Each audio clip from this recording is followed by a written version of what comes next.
सुबह के 5 बज रहे थे। एक छोटे से मिट्टी के घर में जमीन पे चटाई बिछा के गरीब बहू रानी अनामिका, 6 साल की बेटी भव्या, 10 साल का बेटा हरीश और पति रमेश सो रहे थे।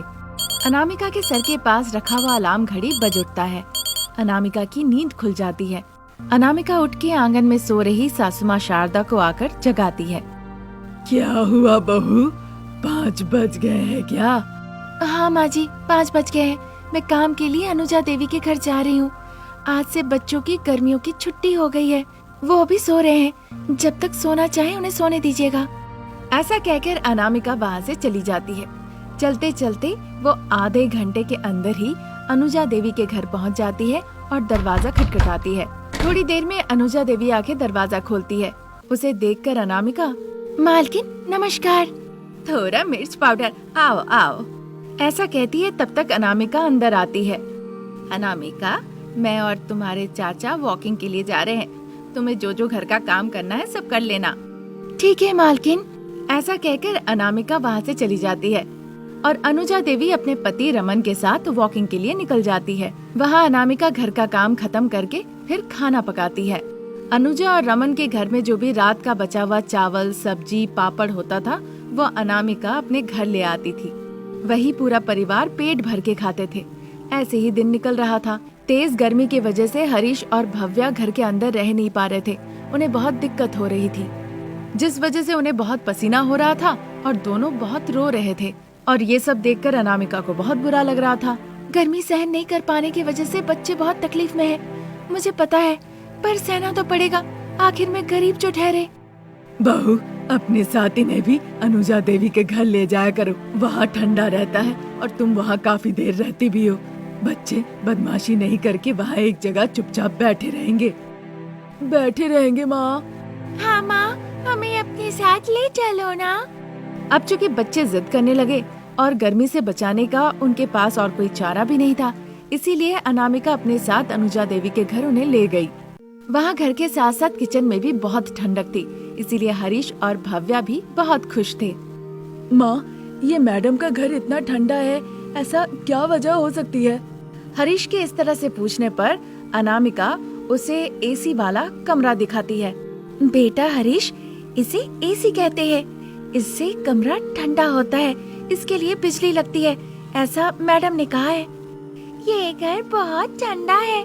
हमारे घर में भी तो बिजली है ना माँ, हम भी तो ऐसा कुछ अपने घर के लिए ले सकते हैं। अरे बेटा, ये बहुत महंगा है। 30-40 हजार कीमत है। इतने पैसे कहाँ से आएंगे? काम खत्म होने के बाद हमें तो घर जाना ही होगा।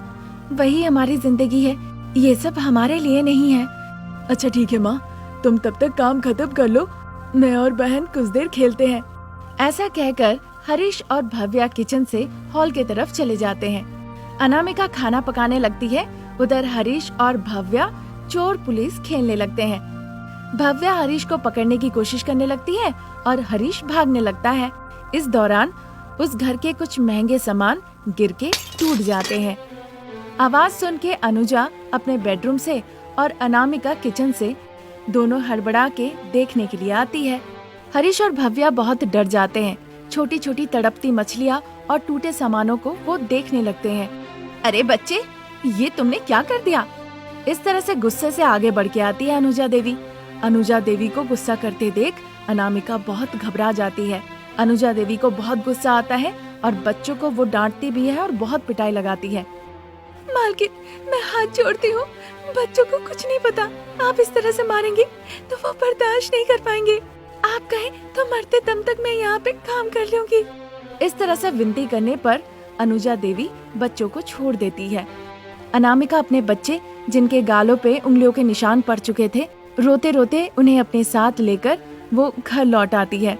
अनामिका के आंखों में आंसू और साथ ही बच्चों को इस तरह से रोते देख सभी लोग घबरा जाते हैं।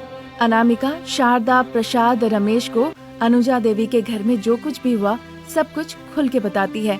इसी तरह दिन गुजर रहे थे। एक दिन बच्चे अपनी दादी माँ शारदा को देखकर कहने लगे, दादी, मैं और बहन खेत जा रहे हैं। वहाँ पिताजी है ना, हम वहाँ पे तालाब में तैरेंगे। नहीं नहीं बच्चे, तुम लोगों को रास्ता नहीं पता। हम चले जाएंगे दादी। इस तरह से कहकर जिद्दी बच्चे घर से खेत के तरफ चले जाते हैं। ठीक उसी वक्त अनुजा देवी जो अपने घर से स्कूटी से जा रही थी वो सड़क पे गिर जाती है। ये देखकर बच्चे दौड़ते हुए अनुजा देवी के पास जाते हैं। वो देखते हैं अनुजा देवी को काफी चोट लगी है। मालकिन, उन्हें देखकर बच्चे परेशान हो जाते हैं और आसपास देखने लगते हैं। वहाँ उन्हें रास्ते के ऊपर एक सब्जी का ठेला दिखता है। फिर देर किए बिना वो जल्दी से उस बुजुर्ग महिला का ठेला लेके अनुजा देवी के पास आते हैं। तीनों मिलके अनुजा देवी को उस ठेले में लेटाकर सीधा पास के अस्पताल में ले जाते हैं। वहाँ अस्पताल में डॉक्टर साहब अनुजा देवी की जांच करते हैं। हरीश तब तक वहाँ से भाग के सीधा अनुजा देवी के घर जाके रमन को पूरी कहानी बताता है। जल्दी से रमन हरीश को अपने कार में बैठाकर हॉस्पिटल पहुँचते हैं। फिर डॉक्टर से बातचीत करते हैं। आज बच्चों की मदद से ही ये जल्द से जल्द अस्पताल आ गई। आज ये बच्चे अगर ना होते तो पता नहीं क्या होता। अनुजा देवी का भाग्य अच्छा है कि आज बच्चों की वजह से जान बच गई। उनकी बातें सुन के अस्पताल के बेड में लेटी अनुजा देवी को याद आता है कि अपने घर में उन बच्चों के साथ उन्होंने किस तरह से मारपीट किया था।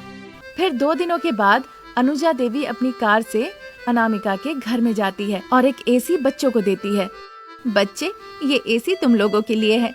अब किसी के घर जाने की जरूरत नहीं। इस एसी को चला के आराम से अपने घर में ही रहो।